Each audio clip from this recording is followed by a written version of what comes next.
Hi guys, so today I've got a couple light planting projects that I want to get done. I've got the last two of the little lime hydrangeas from the clearance rack. I want to get those in the ground. I've got a dwarf arborvitae sphere or ball or globe that I also want to get in the ground. And I went to a nursery center out in Virginia over the weekend, and I went there to pick up some grass seed, and of course I literally fell in love with this place. Acres and acres of trees and shrubs and perennials and annuals and hardscapes and fountains and everything. Like, I was just like, oh my God, I am going to be in so much trouble. But I walked by the clearance rack, as I normally do anywhere I go, because you find some amazing deals, especially this time of year. And let me show you what I found. I found this little lime hydrangea standard in the clearance rack. And if you guys know anything about like standard trees or shrubs that have been trained into trees, then you know that these can be pretty pricey. And I could not pass this up. The price was ridiculous, and I've always wanted one. And so I was like, okay, let's get it. So we've got a little lime hydrangea standard, and I'm so excited because I think I'm going to put it right here, right back where these three pugster blue butterfly bushes are.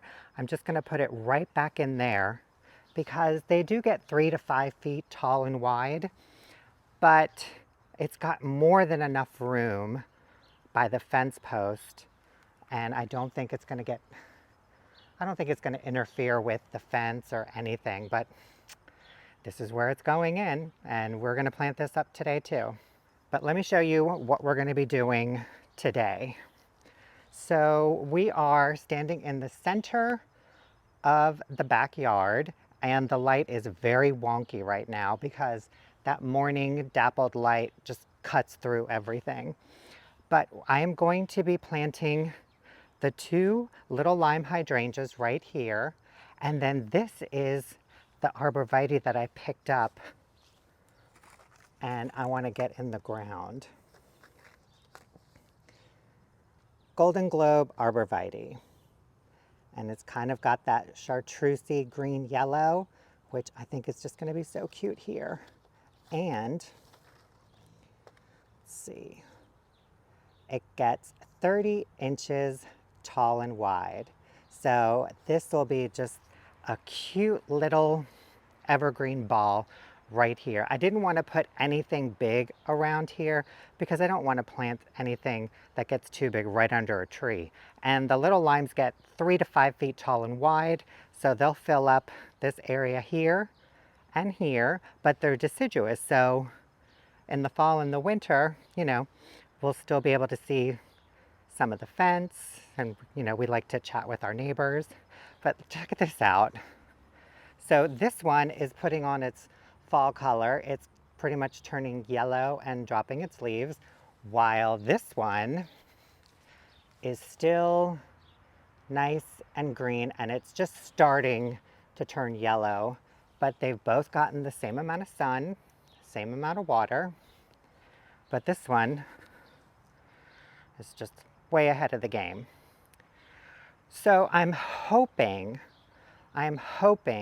that by planting these right around here, I don't run into any big tree roots, because then we're just going to have to shift gears or just kind of put everything back and scratch it and just figure something else out. But I figure since the guys came in here and dug the swale, they didn't really run into anything. So I'm just kind of fingers crossed. I'm hoping I don't run into anything.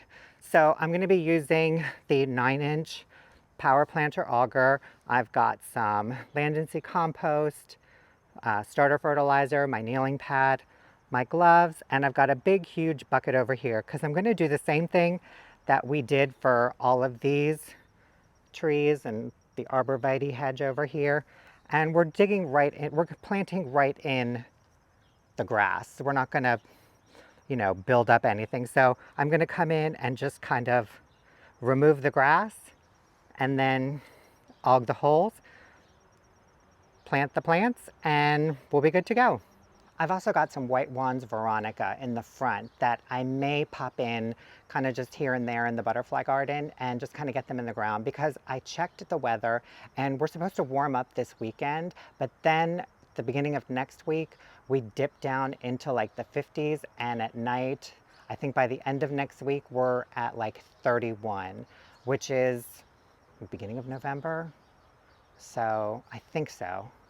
And you know, pretty seasonal, pretty standard. So I kind of just want to get, you know, as much as I can in the ground. So here we go.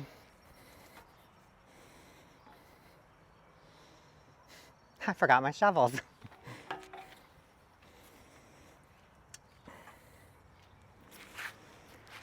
Okay. Pray we don't hit any roots.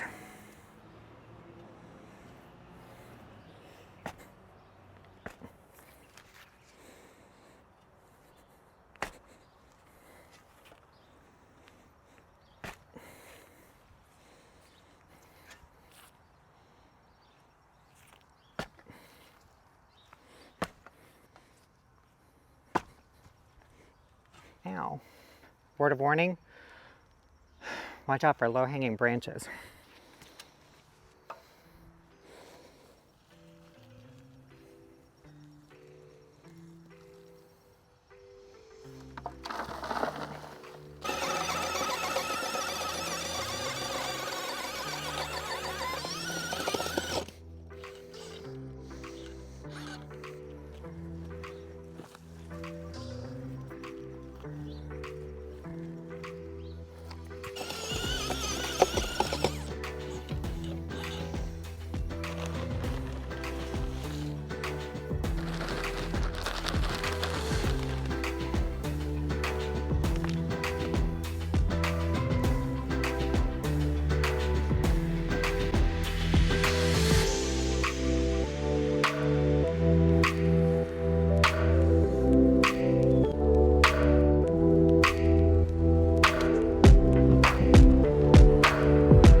All right guys, I got everything planted, mulched, and watered in. Let me take you around real quick and show you how everything looks. So right over here in the middle of the yard, we've got the Golden Globe Arborvitae and the two little lime hydrangeas. And I did run into a few little roots that I was able to kind of clip with my Felcos, but fortunately I didn't run into any major roots, because otherwise we would have had to figure out a new plan for this. But I think this is going to be a really, really good. Oh, hi, Shuey. Shuey has to inspect. He doesn't understand. He's like, wait a minute, this wasn't here this morning. So this is going to be a nice little pop of color during the season. And then we've got our winter interest right there with the arborvitae. And this just adds on to the privacy hedge that I started a few weeks ago, where I kind of just want different textures and colors of evergreens and deciduous shrubs to kind of line this entire back wall. Pretty much opposite of what the arborvitae hedge is like over there, because that's a very straight, formal type of a look, and I wanted something a little more natural and just, you know, some different colors. Like I'm thinking like maybe right over here and right over here, maybe pop in like a Jazz Hands Bold Laura Petalum, because those are like an ever red, an evergreen ever red. And I think that would be nice, like right over there to have some red interest. But you know, I have to wait for the shed because I'm not quite sure how far it's going to come out. And then right over here at the edge of the butterfly garden, we've got the little lime standard hydrangea. And I'm just so excited to have one of these. This is actually my first standard hydrangea tree, so I'm very excited. And it is looking pretty out of sorts and like frazzled all over the place because, you know, this was a clearance rack plant and there's broken branches here, there, and everywhere. But just from me watering it the last few days, it's pushed some new leaves. So I'm not really going to do anything else to this. I'm just going to kind of let it be and then see what it does at the end of the season. And then towards the next season, hold on, we've got a truck coming by. I think that was a fire truck. Anyway, so I think the next season, like next spring, when I come out and do like the early or the late winter, early spring cleanup and prep, I will probably just kind of clean it up a little bit. I watered it in just a tiny bit, pretty much to kind of set the mulch, but the root ball was really wet and this area was wet because the water, everything got watered yesterday. So this area, you know, had more than enough saturation. So I'll just kind of keep an eye on it the next couple days and check it. But I'm just really excited to have one of these, you guys. And if it does grow 3 to 5 feet tall and wide, so it should get to like right about here and then just kind of poof out right here. And that'll be a nice, fun, whimsical little thing to kind of see over here. But yeah, slowly and surely, the new hedge is coming along. And I wanted to show you real quick from the backyard with all of our neighbors' trees everywhere. They're all starting to put on their fall show. And we've got so many different colors all over the place. Well, I hope it's picking up on camera because we've got some gold and greens over here and some reds back there and some yellow over here, some more reds. And then we've got like these fire orange red colors and these trees are just stunning. That's our crepe myrtle. That thing is huge. And with our first frost coming next week, I'm really happy to be able to get a few more things in the ground. I wasn't able to get to the White Ones Veronica today. I totally forgot that I have an appointment. So I have got to get cleaned up and out the door. So anyways, guys, thanks so much for watching this video. I hope you enjoyed it and I'll see you in the next one. Have a great day. Bye.